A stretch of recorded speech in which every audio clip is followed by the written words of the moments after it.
I always got one for you. Jim Bob, when you look at Daniel Jones, what does he bring from, I don't know, competitive standpoint, edge standpoint? Like, what stands out to you? Because he's so subdued with us, which most quarterbacks are, but I'd imagine there's a different side that you get to see.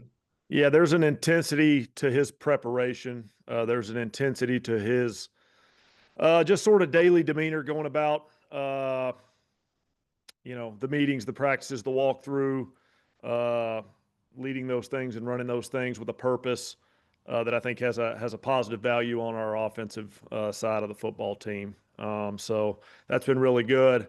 Uh, Everybody brings different energy to each of those situations, but he's been really, really good of sort of being on task and being prepared and being locked in those situations and leading his teammates to do the same.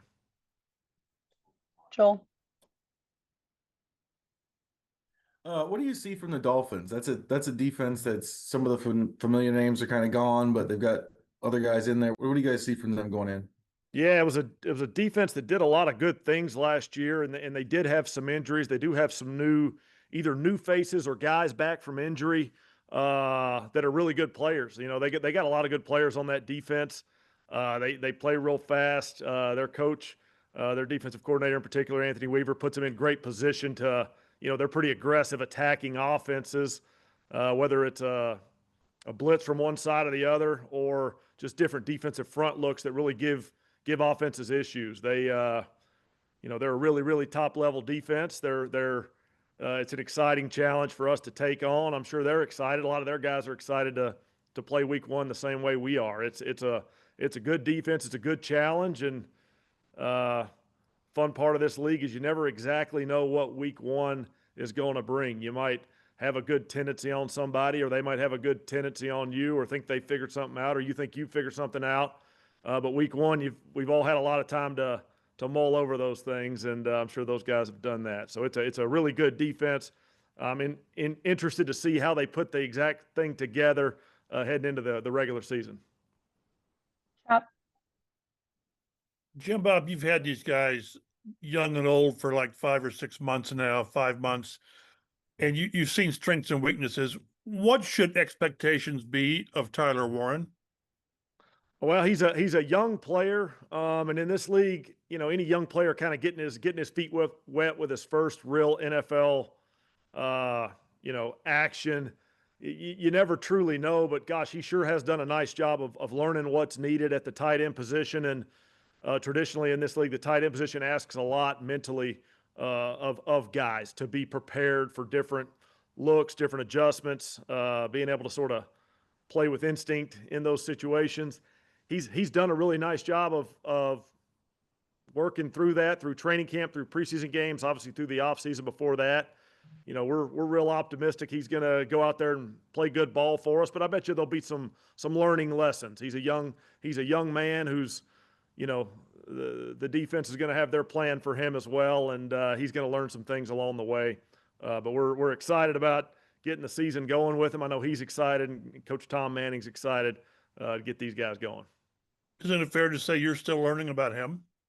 Well, I think we're trying to learn about everybody, but certainly our younger players. He's a rookie.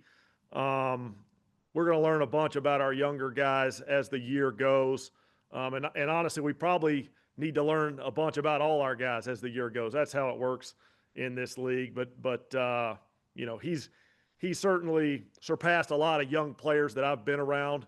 Working through the offseason and the training camp program, the way that he has been very impressive. But new challenge coming with the regular season, 17 games and a bunch of different defensive schemes and looks and game plans. And, it is a challenge for a young player.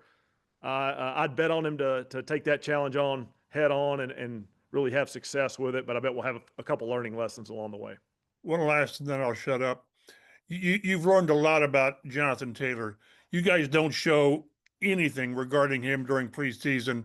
What just gives you, from being around him, the comfort level to know that when the time comes, he'll be there doing what he does? Yeah, very, very productive. He's been very, very productive in this league. Especially when he's healthy, when he's right.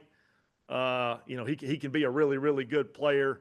obviously running the football and doing a bunch of other things out there on the field. At the running back position, at a certain sort of aspect of your career, those preseason reps, I think it's smart for coaches to be intelligent with some of those guys so that they're fully rare and ready to go for the regular season. Jonathan's in a really good place. He's had really good training camp full of practices, and the regular season's coming, and expect him to have a good one. But we got to go put the work in and prepare for these Miami Dolphins. They'll be prepping for us. I know I'm sure they've got his jersey number circled. They're going to know where he's at. But he's done a really nice job for us, and looking forward to a fun year. We'll do a few more here. Joel, go ahead. You guys use Jonathan almost exclusively at running back down in the second half of the season last year. Not a lot of carries for other guys.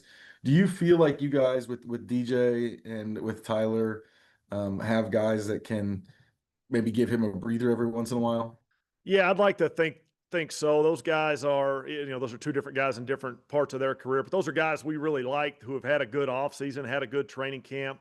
I think in a perfect world, a starting running back does have somebody to give him a break, give him a breather, maybe a playoff, maybe a carry off or two here or there. I think when you look around the league, you see enough of that to know that it makes some sense. Those guys have done a nice job.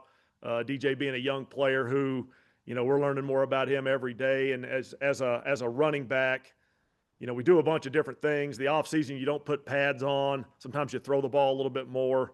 You get in a training camp, you get the pads on, but you don't tackle. Then we get in a preseason and we see the tackling. So there's more and more and more that we're going to learn about DJ Giddens and all our running backs when the action is live, the tackling is live. He's done a really nice job. We're excited to see what the year holds for him. And Goody's been really good for us around here. Goody's had a really, really good offseason and camp, and excited about his year he's going to have. So yeah, I think those guys are going to help us on offense, and I think that's a good thing. Steven. Well, I kind of had a JT question, but I guess they took them all. But I'll just ask you a really basic one. There's a lot of good backs in the league for sure. What makes him different? What's unique about JT that makes him who he is? Yeah, I think he's unique in the open field. I think he is about as good as I've seen. Once he breaks through that line of scrimmage, whether he's making somebody miss in the open field or just using his speed, talent, size, to really force the issue to the defense. Once he gets into that space, he attacks that space like few I've seen, and he does it really, really well. And we try not to overcoach him on some of those things. At least I do. I'll speak for myself. He's so naturally talented out there in space. We'll just do everything we can to try to put him in position to get him into that space, and then we're excited to watch him go. So it's going to be fun. Going to be a fun year for him and for all our guys. We'll go James, and then Kevin, you can be our last question. Jim Bob, obviously, Anthony, when he came into the season, he said he wanted to start and didn't get that opportunity. But after the news kind of came out right away, he was like, I believe in Daniel. I'm excited for him. I want him to do well. And how much do you think a player's character gets tested when they don't get what they want? And then what have you seen from Anthony from that character standpoint to still be supportive? Yeah, I think all our character gets tested in adversity, right? Which is kind of when you don't get what you want, or when you're in a situation that maybe you didn't pick. And Anthony's been a great teammate throughout, and he's been a great he's going about his business the right way here in the meeting room and getting ready for this season.